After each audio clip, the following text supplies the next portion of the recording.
Kur është më mirë të bëhet lutja ditën e premte? Është një lutje ditën e premte për cilën pejgamberi sa sem ditën e xuma, për cilën pejgamberi sa sem ka thënë nuk ka besimtar që i lutet Zotit në atë moment e Zoti ja kthej lutjen mbrapsh. Pra nuk mund të ekzistojë një njeri në atë moment që bën dua e duaja e tij mos pranohet. E cila është kjo kohë që qeka kaq e preferuar dhe si më thon e privilegjuar tek Allahu? Ka dy mendime. Mendimi i parë është kur ulet hoxha ditën e xuma, të marr hutbën e xumas dhe ulet, ai momenti i vogël. Dhe për këtë ka hadith sakt. Mendimi i dytë thot mas i kindije deri në akşam, dhe për këtë ka gjithashtu mendim të sakt dhe argument të sakt.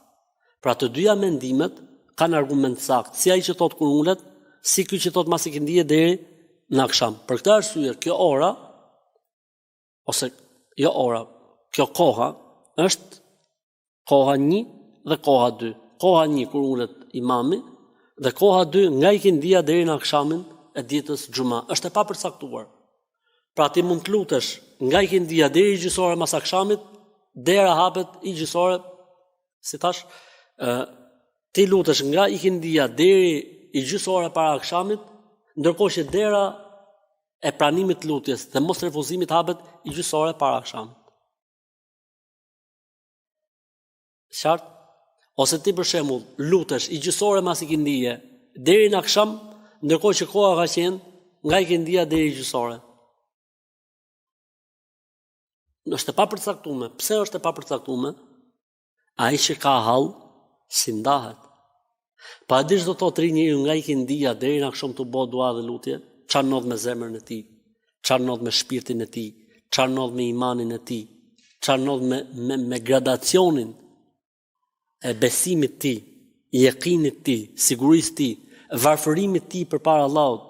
Ne kemi problem shumë të madh, është smundje moderniste, mos varfërimi përpara Allahut. Mendimi se gjërat i kemi të zgjidhur me thjesht duhet mendojmë për ca tjera.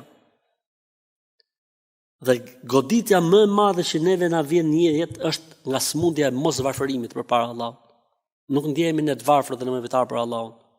I duhet i kemi gjërat, okay, puna shkon okay, çdo gjë është okay, e kemi me plane afat shkurtra, afat mesme dhe afat gjata, çdo gjë të zgjidhur. Aty ta jep Zoti, aty ku ti mendon se je më i fortë. Aty ku ti mendon se ke pikën tatë më të fortë, që s'ke nevojë për Zotin, ti nuk e thon me gojë, jo, po mënyra se si sillesh, aty ta jep Allahu xhallahu xhelal. Për këtë arsye, puna e kësaj lutjes është çështje varfërimi. Është çështje varfërimi përpara Zotit, dobësie, përgjërimi. Sepse ajo jep efekte të drejtë për drejta në zemër, në iman, në besim, në jekin, në tawakkul dhe në dobësi. Nuk mund të bësh ti si i fortë përpara Allahut. Allah është elmetin. Elmetin do të thonë fjalë për fjalë i fortë, i pathyeshëm. Nuk mund të bësh ti të pathyeshmin në jetë, nuk mund të bësh ti të fortin. Për këtë arsye Allahu xhallahu xhelalu robin e sprovon me sprovat të tilla që ai shkon në një fazë, në një moment që e kupton që është shumë i dobët, shumë i vogël.